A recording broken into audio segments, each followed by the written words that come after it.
মামুন, এই যে মটন এনেছি গো, জানি বেলা 12টা, কিন্তু তাও তুমি একটু রান্নাটা করো, তোমার ঝটপট মটন দিয়ে শালি বলো কথা। ও মা, এখন আবার মাটন বানাতে হবে? একটুখানি মটনটা বানাও, খুব ইচ্ছা করছে খেতে। তাহলে একটু হেল্প করতে হবে। আচ্ছা ঠিক আছে, আমি তোমাকে কাটাকুটি করতে হেল্প করে দেবো। ওকে চলো, তাহলে দুজন মিলে বানিয়ে ফেলি আজকে ঝটপট মাটন। ওকে চলো। চলো তাহলে তাড়াতাড়ি মাটনটা বানিয়েই ফেলি, কারণ বড়মশাই এনেছে বলে কথা, তাড়াতাড়ি করে। আর আজকে হেল্পও করবে বলেছে। চলো তোমরাও দেখো, আধা ঘন্টার মধ্যে আমি আজকে মাটনটা বানাবো। আজকে মাটনটা খুব ভালো দিয়েছে জানো তো। তো বন্ধুরা, মাটনের জন্য আমাকে প্রথমে আমি মাটন নিয়ে নিয়েছি। এরপরে এই যে সমস্ত রেগুলার মশলা, যেমন হচ্ছে নুন, হলুদ, লঙ্কা গুঁড়ো, ধনে গুঁড়ো, জিরে গুঁড়ো আর একটুখানি গরম মশলা গুঁড়ো, সব একসাথে এখানে আমি দিয়ে দিলাম। আর তার মধ্যে দেব হচ্ছে একটুখানি টক দই। টক দইটা নিজেদের পরিমাণ এবং নিজেদের মাটনের ওপর ডিপেন্ড করে দেবে, নাহলে বেশি টক হয়ে যাবে। আর তার সাথে দেব হচ্ছে আমি একটুখানি তেল। বাস হয়ে গেল। এবারে আমি এটাকে ভালো করে ম্যারিনেট করে আধা ঘন্টার জন্য রেখে কাটাকুটি করব। তো দেখো বন্ধুরা, আমি একদম মাটনটাকে সুন্দরভাবে ম্যারিনেট করে নিয়েছি। এবারে আমি এটাকে আধা ঘন্টার জন্য জাস্ট ছেড়ে দেবো। তো দেখো বন্ধুরা, মাটন বানানোর জন্য আমি প্রেশার কুকার নিয়েছি, আর তার মধ্যে আমি ভালো করে তেল দিয়ে নিয়েছি, সর্ষের তেল। সর্ষের তেল ছাড়া মাটনটা খেতে ঠিক জমে না। আর এবার তেলটা ভালো করে গরম করব। তো দেখো, আমার মাটনের জন্য তেল গরম হয়ে গিয়েছে। এবারে আমি এর মধ্যে গোটা গরম মশলা অ্যাড করলাম। যেরকম হয় গোটা গরম মশলা আমি এটার মধ্যে দিয়ে দিলাম। দেখো, এরপর আমি এর মধ্যে পেঁয়াজ অ্যাড করলাম। একটা বড় পেঁয়াজ দিলেই চলবে, আমার কোয়ান্টিটিটা অল্প আছে, তোমরা নিজেদের কোয়ান্টিটি ওয়াইজ এটাতে দেবে।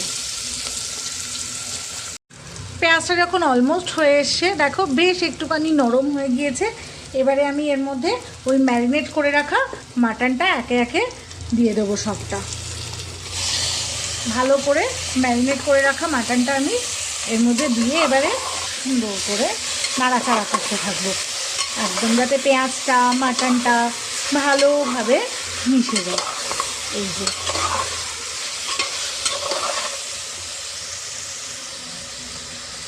তো দেখো, আমার মাটনটা বেশ ভাজা ভাজা হয়ে গিয়েছে। এই পর্যায়ে এসে আমি আদা, রসুন, কাঁচা লঙ্কার একটা পেস্ট এর মধ্যে দিয়ে একটুখানি কষিয়ে নেব।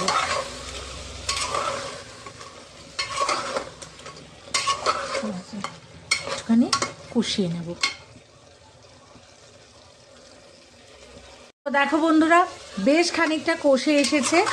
আর আলু ছাড়া তো মাটন জমে না, তাই এই পর্যায়ে এসে আমি আলুগুলো দিয়ে দেবো।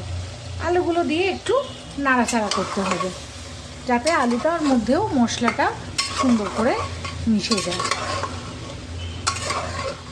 দেখো, আমার বেশ কষে এসেছে।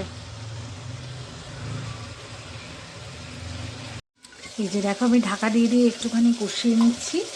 একটুখানি কষানোর পরে অলমোস্ট কষে এসছে।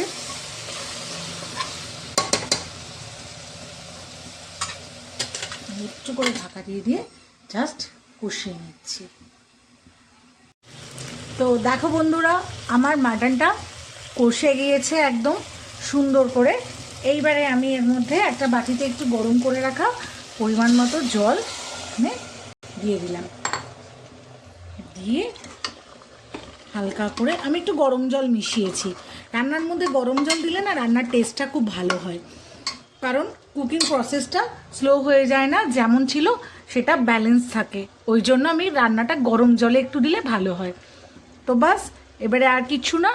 এইবারে আমি প্রেশার কুকারটা বন্ধ করে 3-4টে হুইসেল দেবো। তো দেখো বন্ধুরা, আমার এই সিটি পড়া স্টার্ট হয়ে গিয়েছে। আর 2টো সিটি পড়বে, আমি জাস্ট এটাকে নামিয়ে কিছুক্ষণের জন্য রেখে দেবো। অ্যান্ড আমার মাটন রেডি টু সার্ভ। এই যে নাও, তোমার ঝটপটা মাটন রেডি হয়ে গিয়েছে। বাহ বাহ বাহ, খুব তাড়াতাড়ি আসো গো, খিদেও পেয়েছে। চলো ভোজন করা যাক। দেখতে তো মটনটা বেশ সুন্দর হয়েছে। না, এবার একটু টেস্ট করে দেখো কেমন হয়েছে, আর আমার বন্ধুদেরও জানাও কেমন হয়েছে খেতে। ও হ্যাভি খেতে হয়েছে।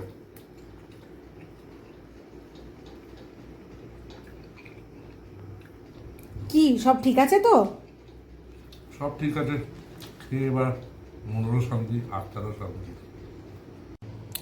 সো দেখো বন্ধুরা, আমার এই যে ঝাটপাটা মাটন, আর এই যে আমার বড়মশাই বলেই দিল দারুণ হয়েছে। তো আমিও এবার টেস্ট করে দেখি, আর তোমরাও বানিয়ে ফেলো। এরকম যদি দুপুরবেলা নিয়ে আসে, তোমরাও এরকম ঝটপট করে বানিয়ে ফেলবে। দেখো ভালো তো লাগবেই।